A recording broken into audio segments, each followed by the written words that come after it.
Tens of thousands of football fans came to Highbury. Electrifying! Yes, guys, welcome back to the Cannon podcast and another episode of Scouted, this time to talk Noni Madueke on my new camera. How exciting. We just did an hour looking at clips of Noni Madueke on White Scout, going through shots and passes and key passes and through passes and aerial stuff and loads of other. What else do we do? 1v1s and best actions and loads of stuff. Really interesting. I'll be real. Sometimes you sort of go into a Scouted and you kind of get what you expect. I think sometimes you're really, really excited by certain things or whatever. With this one, I liked him a lot more than I thought I would. And he frustrated me a lot more than I thought it would. So it's a really interesting one to go and check out if you want to go and do that. And you can do that from the link in the description for free on Patreon, or you can sign up as a YouTube member. You get all the other Scouted as well. But we are here to talk the player, the deal, the fee, how this all fits into this summer for Arsenal. And I'm here with my boy, Georgie Boy. Hello, sir. Hello, good sir. Let's start with Madueke, the player. As always, I think is a good place to start. As I mentioned there, I liked him a lot more than I thought I would. And I think there's an interesting sort of reputational thing here going on. There's a kind of Chelsea reject thing going on here, which is really interesting. Can we just isolate the player? If people don't know, or if people maybe know particularly your view on him, what is it? What is it that is good about Madueke and what doesn't work for you? This is a player that if we were only looking at footballing talent, every scout would love. When you put on your sporting director hat and you try to understand the fund allocation and the decision-making to go with this at this point in time in Arsenal's project and for what we need in the context of other forwards, that's where the questions come. But I really will push back on anybody that questions the talent of Noni Madueke, because as a scout kind of hat, I love a lot of the qualities that he offers. And he is somebody that I think will get the Nicolas Pepe comparisons from an awkwardness of some of his dribbling types. But what makes Noni Madueke quite special, and we kind of talked about it in the Scouted, is how he maintains a long stride in every single one of his actions, which looks clunky, but means he eats up ground in a fairly unique way. And that's what makes him so powerful without necessarily showing a crazy sprint. Or when people talk about how physical Noni Madueke is, and you start comparing him to the Rafinhas of this world, which I think is a very budget comparison, because he's a little bit more of a carrier and less of a creative passer than Rafinha. However, the reason he's able to carry such strong success in his 1v1s and have so much separation so consistently is because of his ability to use this long stride to eat up ground so quickly. And there is one thing that I think Noni Madueke has that a lot of our targets have, and I've been talking quite a bit about this, is the strength and power that they carry after a very long dribble to execute a powerful shot is something that Gyökeres has, Noni Madueke has, Anthony Gordon has, a ton of our consistent Eze has, all of our links have this quality. And when I'm talking about trying to improve the turnover percentage into quality shots, that physical ability and endurance after the carry to shoot powerfully is something this team lacks quite a bit. And it's been a consistent trait that I think a lot of the scouts have actually looked at. But specifically on Noni Madueke, again, you're looking at a guy that has phenomenal success in 1v1 actions out wide, both right and left. And the reason for me that he does struggle, and these are some of the weaknesses, is he doesn't lack technique to execute a pass, but he chooses the wrong pass in the wrong situation quite a bit. And a lot of this has to be with training Noni Madueke. And the reason that, he hasn't exploded and why people are expecting an explosion is because it's not from a lack of skills. It's from a lack of correct decision-making. This is not going to surprise anybody. Noni Madueke, if you could describe him in one moment, it's does brilliant to the final third and struggles after that point. There is a bit of the Gervinho Sterling about it where you see so many good things in his ability to create separation. And then please don't say those names. I know. But there's a bit of that where once you get into the final third, the output is not consistent. In the Gervinho and in the Sterling mold, like I know those are names that people don't want to hear, but it really describes this idea that Noni Madueke does some brilliant stuff to get to the final third, but his final third execution is a miss. Now, I think that he needs to take more focus into the final output and the final decision making, because he does brilliantly up until that point. Now, the difference is, how do we scout a Gervinho versus scouting, and even a Sterling versus somebody like a Rafinha, who is able to take these really raw qualities and explode to potentially competing for a Ballon d'Or potential, being able to be sold for 75 million pounds. You have to really understand the player, and the mental side of this is going to push the scale, whether he's able to succeed and realize his potential or not. I'm quite positive that I feel like he can really do well in this league. I'm kind of doubtful whether or not he becomes an elite option, but off the jump and on these qualities, the biggest thing with Noni Madueke is I see the talent. Talent is not a question here. However, I have a lot more questions when I start to consider the money, what we need in the moment, and so to speak. Yeah, there's so much there to work with, and then there are going to be people who try and reduce him to he's a rubbish player at Chelsea. He's absolutely not. At 23 years old, there's a real talent there. It's just the question is it right for Arsenal, which we'll come to in a second. The big frustration for me was I see the physical qualities, I see the separation. I don't think we watched him lose a 1v1 at all. I don't, and also in the stuff I've seen before of him, I can't recall him getting shut down particularly. It's the care in the final third is the real big thing for me with Madueke, and it was the big theme of the scouts, whether it's in his crosses, his passes, and his shots, or whatever.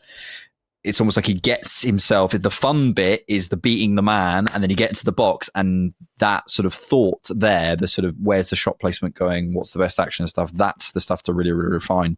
But yeah, let's get onto the data as well, just to sort of bring that up as well. This is Noni Madueke compared to Rafinha. So just to break this down a little bit, this is from Scott Willis on X. Season 24-25 for Madueke and season 21-22, so before Rafinha moved to Barcelona. And you can see on the data here that Madueke has better qualities than Rafinha in a lot of these areas in terms of progressive carries, as George mentioned earlier. I can't remember if you said the distinction, but I think it's a good one.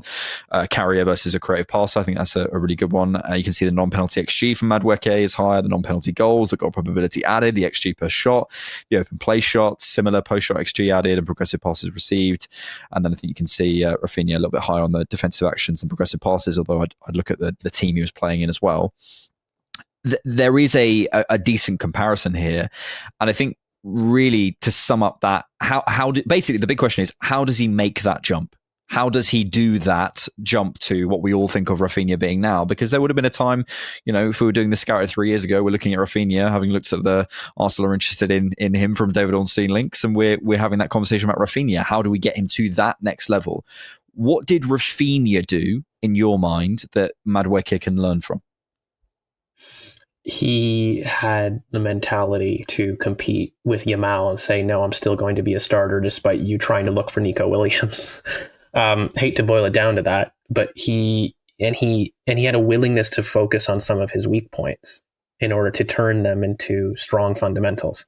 And I think that Noni Madueke's success is going to depend on his willingness to look at his weaknesses and see them as an important aspect of becoming a complete player.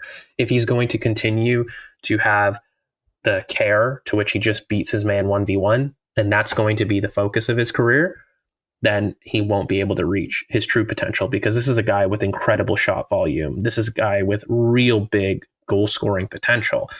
But he needs to be able to tie some of those extra 2, 3, 4, 5% to become a truly great player. And right now he's a good player. He's not a great player. He's a good player with exciting tools. Now, to become a great player with great tools requires that extra 2 to 3% of focus in the final parts of your action. Because it's not good enough to just be good at producing it. For sure. Let's come on to the part that everyone has wanted us to do. Look, we're not here. We're not going to bash Madueke. And by the way, just quickly, we're going to talk about this later, but I think it's maybe worth saying now. Like, abusing Madueke, before he's even played for the club. You can criticize players, and question the club. Of course, we have done that with certain players on this channel. Abusing players before they come to the club, I think, is one of the lowest things you can do as a fan. It's unbelievable, and the fact that he's had to turn Instagram comments off and there's been all that sort of stuff, I think is ridiculous. Let's try and have a sensible conversation about this. Fabrizio Romano said yesterday that Arsenal have submitted an initial bid for Noni Madueke, around £50 million package, add-ons included. Chelsea want more than £50 million fixed as Alanga, and similar deals remain their reference. Good relationship between clubs as talks continue. Madueke agreed terms with Arsenal. I think there are two things I want to sort of put to you. One is, I think this relationship with Chelsea really, if we were signing Madueke from Nottingham Forest, I do think there would be a slightly different response to this, and a lot of people would feel very, very differently about this. I'm not suggesting that would make it right to do. I'm literally just saying that the response to it, I think, is massively driven by the Willian, the Sterling, the whatever. Even though we've had success with, I think we've had success with Havertz. I think we had success with Jorginho. I believe Kepa will be a success, etc. But I think that's a massive aspect of this, and I really want to encourage people to not to try and separate those things out. It's just a lot of that is just online Twitter heads going, it's not relevant. If he's the right player, it doesn't matter where he comes from in my head, but I think that's affecting things. And secondly, here's my basic position on this, George. It's so context dependent. I don't know. If we end the window with just Madueke as a wide forward signing, I have big, big questions for this project, for Andrea Berta, for Mikel Arteta, for our squad building, for resource management. I have big, big, big questions. If we end the window with that money on Madueke, but we've also gone in and got Eze, which it looks like we're at least trying to do. We've gone and got a striker, whether that's Gyökeres or Šeško, whoever it ends up being. Looks like Gyökeres at the minute.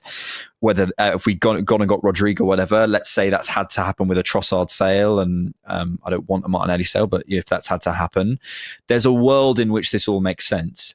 The problem is right now, as we sit here, we're watching the order of business play out as it does. And so it is concerning. I'm not going to hide from that. It is concerning that Madueke is currently the big forward signing that we haven't even bid for Gyökeres yet. He is the first forward that we've bid for, if we think about it like that. You sort of said this earlier. We're dealing with and we're trying to understand as a fan base a new way of working with Andrea Berta. I'll leave that to you, because I think there is something in this as well, in the Andrea Berta stuff. So those sort of three things: the Chelsea thing, the sort of order of business, and the new way of working with Berta. I'd love to get your take on all three. I'll talk about Berta, because I've talked about this with Berta for so long. When we first, if people remember on the Cannon podcast, I did a live about Berta, and I tried to forewarn this because I have seen this in my past research, and I said Andrea Berta will use the media to a degree that we haven't seen before. And he will get to a point in which he's closing deals. And I think previously we really got to challenge our personal experiences in the past that deal agreement with club doesn't mean press the trigger to actually go through with it. And, it's just a very different type of operator here. And I'm just not convinced that all the news that we've seen about multiple agreements with clubs are not true. Like, I think they are true. However, Arsenal's decision to press through with certain deals or not is going to depend on whether Berta feels that that is the right decision. And he's going to work deals to the point where multiple targets are agreed. And whether or not he pushes forward with that is inconsequential, because he's done the work to get them to that point. And then we're going to see a flurry of decisions being made. For example, Mascara, same thing, been built to a point in which it's almost done. We've built up Noni Madueke to the point of almost done. Gyökeres built up to the point of almost done. Done a ton of work on Šeško. Maybe payment terms haven't been solved there, but price pretty much done. The idea about where we go, again, only Berta will know, and I don't. Sometimes you need to watch and not react, and that's where I'm at right now.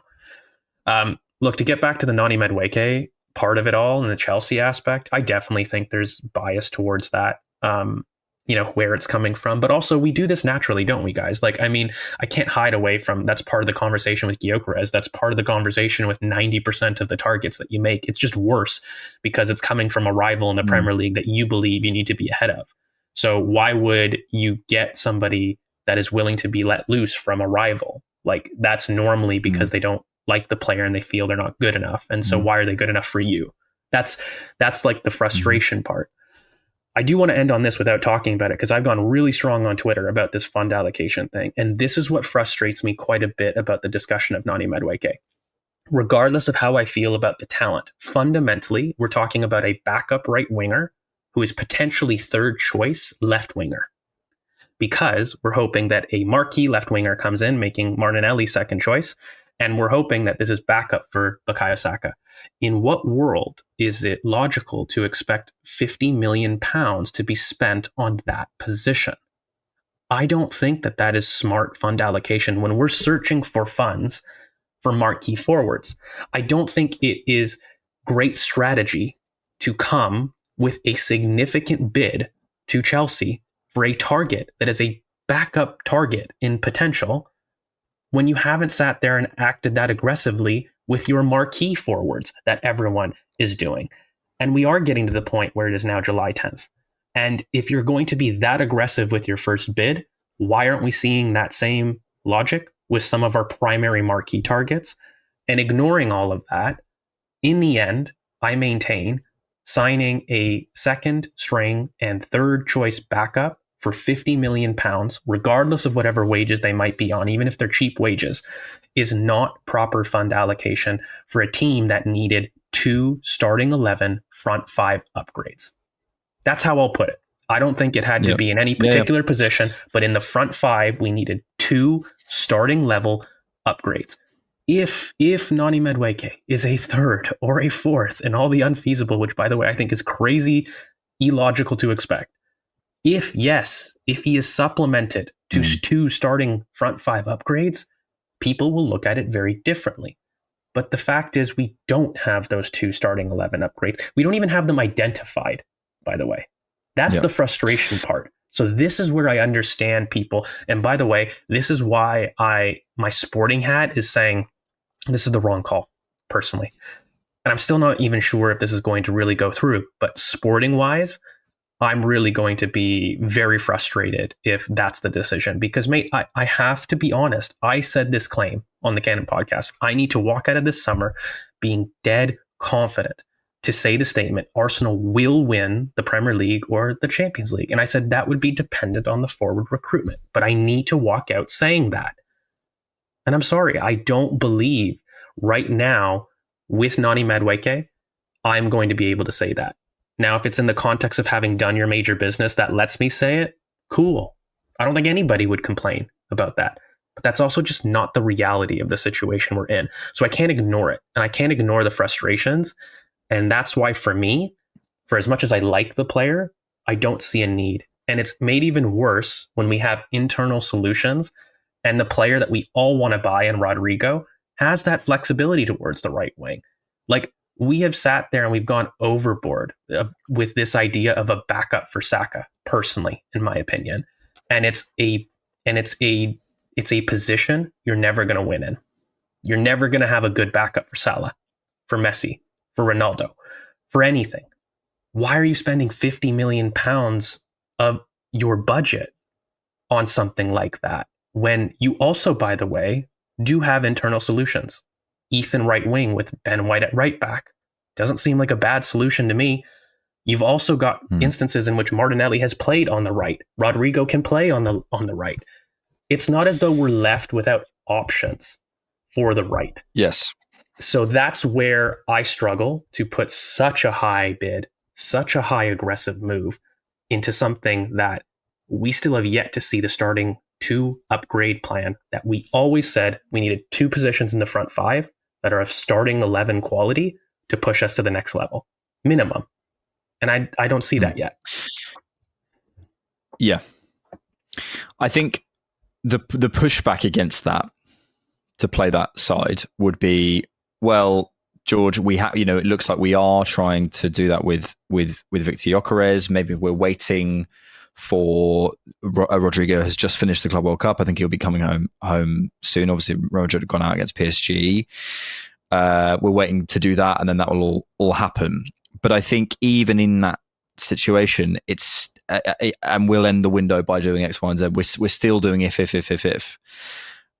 My position, I hear you, and I know you're sort of projecting forward, but I think we just have to wait. We literally just have to wait, and I can't get myself too worked up necessarily about the Madueke thing. I'm not saying you are, but you're sort of projecting forward. If this was all we did, I just can't see that world happening. I guess I don't see a world in which Arsenal, which is maybe naive, but I don't see a world in which Arsenal finish this window with Noni Madueke and, let's say, Gyökeres, and that's it. It's not naive, but I do want to just devil's advocate. I get fans' pessimism because of yesterday or last year, for example. Absolutely. There wasn't a world where we were not going to recruit a forward for an entire year, and we did it. Absolutely. So I do want to and that's not me, but I do sympathize. Like, I can't lie. Like I'm on the timeline and I'm like, no, I get the anger. This isn't like unfair, but where I do agree with you is that abuse thing is ridiculous to get onto it. Like,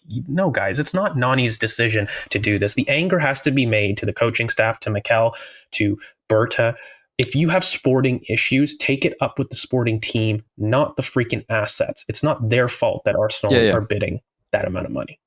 What I was going to go on to say was it's not necessarily. I'm not in any way. People who are frustrated about this, I completely understand. I'm not saying that. It's just I'm saying my personal position is I'm literally just waiting because I personally, Alex, can't believe that this is going to be the end of the business. So therefore, I'm just waiting for something to happen. But even in that position, I understand people's frustration because what I'm saying is if. I think a lot of those ifs will happen, but I understand people who are saying, well, this is where we are right now. And on the 10th of July, Noni Madueke is coming in. We have no sale for Martinelli. We have no sale for Trossard. Jesus still isn't back. We still haven't signed a striker. Like I'm not in any way saying I don't understand the frustration. Of course I do. It's just I'm almost so far beyond that. I'm like, I can't believe we would do that. It feels so mad to me. And if that is what we're doing, then you'll catch me on the Cannon podcast and you'll see me going, guys, this is not enough, and we need to put a lot of pressure on the club to rectify this. But yeah, look, I explain my position. I feel this is part of something. We've seen rumours that this is going to be alongside Eze. I think the Gyökeres thing or the Šeško thing will get done eventually. It feels like there's going to be there's certainly been some movement there anyway. I think the Rodrigo thing will move along with Club World Cup and we'll get some kind of conclusion there. And I'm going to try and judge it on whatever it is in September. But I get that people will see this in isolation and go, what is this? I completely understand it. And I'm not in any way saying people shouldn't feel that. I want to close on this though with Berta, which is like, there is, and again, this is if, so I get what people might just want to not engage in this, but just as a kind of thought experiment. There is a world in which we have Gyökeres or Šeško or Rodrigo, those sort of primary targets there, and we're still waiting for whatever reason. And essentially, as you sort of alluded to earlier, the Madueke for £50 million is the proper insurance policy. It's like we will not leave this window without a winger in some senses, and then maybe we'll go do something else as well. So we're not going to leave this window even if we don't get our primary targets. And that's maybe where I begin to get a bit more optimistic, because we've been in situations before, as you alluded to, where we haven't got a primary target and then we haven't got anything at all. And I don't care who you are, I don't care what you think, no wing signing is worse than Noni Madueke. Like, sorry, that is the situation. It's not good enough. I'm not saying it is, but nothing. No, so for example, no centre forward is way worse than my pick that wouldn't be there. We've spoken many times about Gyökeres or other signings or whatever. I think this feels more like an insurance policy, and if it does happen, it will be part of a wider strategy. That's what I feel. But again, as I come back to, ultimately, I don't know that, so I can't tell people that they should definitely feel that, because we don't know. I am in this complete sympathy, and I'm not going to lie, I'm kind of angry. I'm trying to hold and wait to see, and like I said, I'm not trying to react, but I am angry because if you were to tell me the fact that we're even in our second year this late, saying, well, we got somebody, it's better than nothing, is a bar we should not have been saying for 2 summers in a row at this point.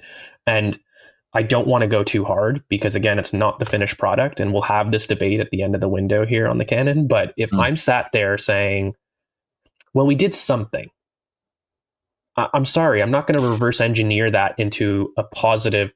And I'm not saying that's what you're doing, but I'm not going to do that for fans. No. Like that scenario. I'm not saying you should. That still for me is like a loss. Like that for me is still a bad situation. But yes, on the scale of like, is it better? Yes, it is. Yeah. But then there needs to be a wider conversation why we haven't bought a single needle moving forward in the last 2 years with a change in management, with all of these things. Like you can make excuses. Well, Edu was leaving, it left us in a lurch. I don't believe that, but whatever. You can believe that is a solution. Okay, well, you now got your sporting director pick well in early. He had a ton of time to acclimatize, set his targets, and even he couldn't do it. So then now that's 2 years in a row where you haven't even got a needle moving center forward for a team that has deserved one for longer than 2 years. Mm-hmm. So that is a failure in back-to-back years as far as forward recruitment goes. That's where I'm going to go hard. But again, I do want to temper this because this is a Madueke thing. It's not an overall commentary on the window. I'm waiting. Not everything needs a reaction. Yeah. And that doesn't mean I'm not angry. And it doesn't mean I think that everything's falling down. I think I'm literally waiting. However, I don't believe that Noni Madueke, even for as much as I believe in the talent, is going to solve my demand for being a starting 11 upgrade. So from my position to spend £50 million on that, which is, mate, like it's a lot, like it's Zubamendi level. Like we're looking at that as a starting level addition. That's where the frustration lies. Spending starting level money on a player that's not a starting level for us next year is a frustration for a team that asked for starting level forwards. And that's kind of my position on it. Yeah, and I hear that. And to be clear, when I'm saying if it ends up being that, isn't it great that we did something? I'm not saying that's great, well done, but it is a better position than nothing. It is a better. No one can deny that. But the only thing I maybe push back on is the £50 million, because I'm looking around, dude, and I'm looking at other squads. I'm looking at Chelsea and I'm looking at City and Liverpool and whatever. They are spending that kind of money on backup. So I think we just have to wait. We literally just have to wait. And it may well be that Arsenal are spending 90 million on Rodrigo and they're spending 50 million pound on his backup. I mean, maybe that's what they're doing. I don't know. And we just have to wait. I get people will be frustrated by this. I completely understand it. If you want to go check out the clips of Madueke, you can do so, as we said, from the link in the description. Let us know what you think in the comments down below. But ultimately we just have to wait. And I guess it kind of depends on your sense of patience and trust in this new executive team. And ultimately, we haven't been through a window with Andre Alberta yet, and we're back signing another Chelsea player, and we're spending big money on someone that we're not sure is going to work. So exactly. So I completely get it. I completely get it, and we just literally just have to wait. Let's hope, guys. Let's hope. Thank you, George. Thank you, good sir. Thank you so much, guys, for watching. As we say, go check out the clips if you want. Thanks for watching, and thanks for keeping it Arsenal. Tens of thousands of football fans came to Highbury. This was one kind of queue the ladies thoroughly enjoyed. Electrifying. Inspiration.